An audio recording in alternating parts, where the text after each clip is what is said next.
Možno začnem trošku netradične a budem vás v rámci nášho šarišsko-zemplínskeho kontextu geografického šokovať, ale pripodobním Prešov ostatným významným alebo možno tým najvýznamnejším miestam našej aj národnej histórie Slovenska. Bratislava alebo Prešporok je známa už staroslovanskými tradíciami. Vieme, že tam bolo to jedno z najstarších vôbec slovanských hradísk.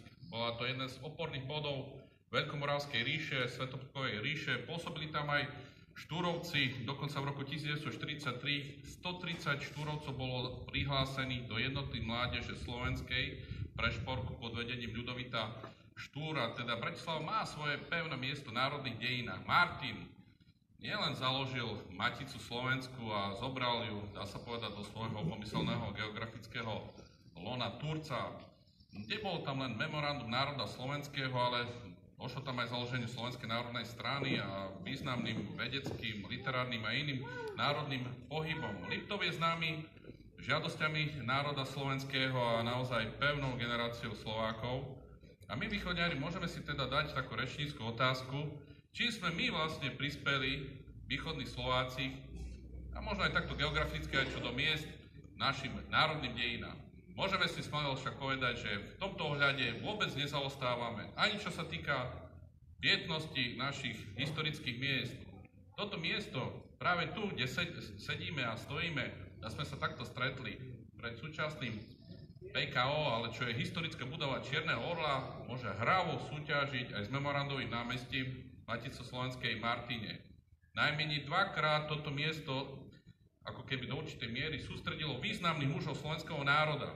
Táto pamätná tabuľa nie je tu náhodou. Ľudovit Štúr, ale aj Hurban, Jozef Miloslav Hurban, vtedajší prvý predseda vôbec historicky Slovenskej národnej rade, na tomto priestore sa zišli spolu s dobrovoľníkmi, zástupcami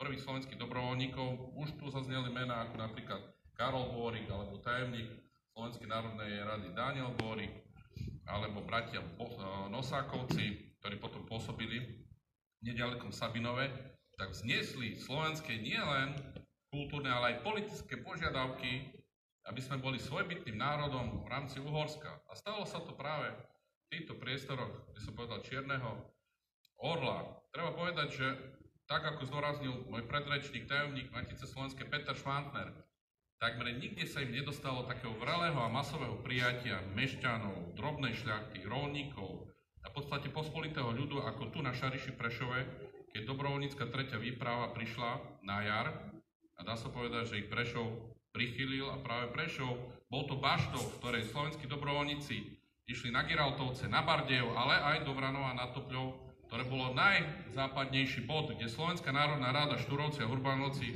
vôbec pôsobili. A práve Prešov bol ten styčný bod.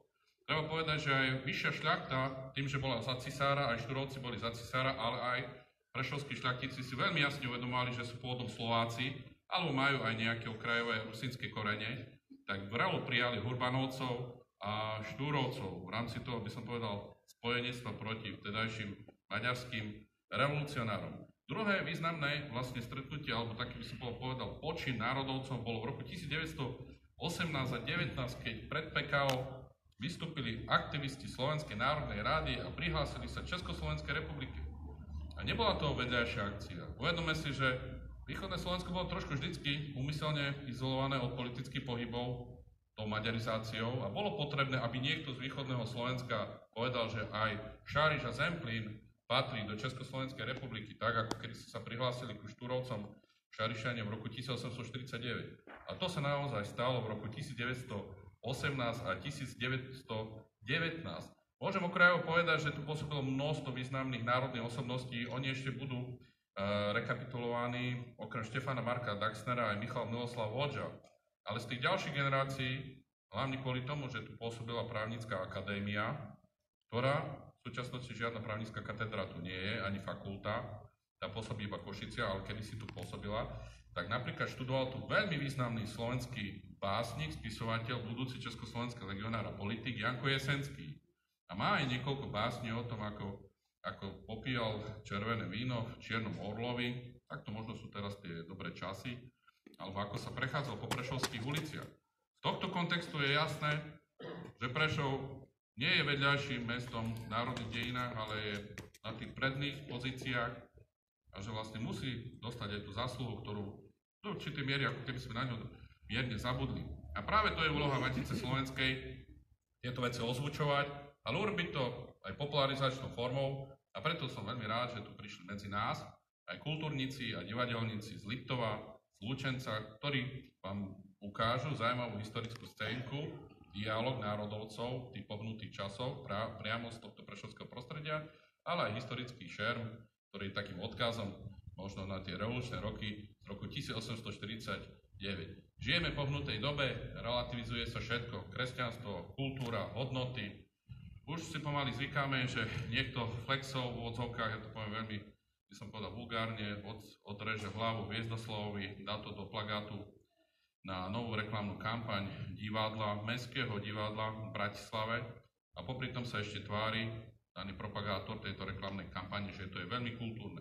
Myslím si, že Matica Slovenská s väčšinou národa takéto dehonestujúce počiny odmieta a bude sa vždycky hlásiť tej naozaj tradičnej a hlavne úprimnej slovenskej kultúre.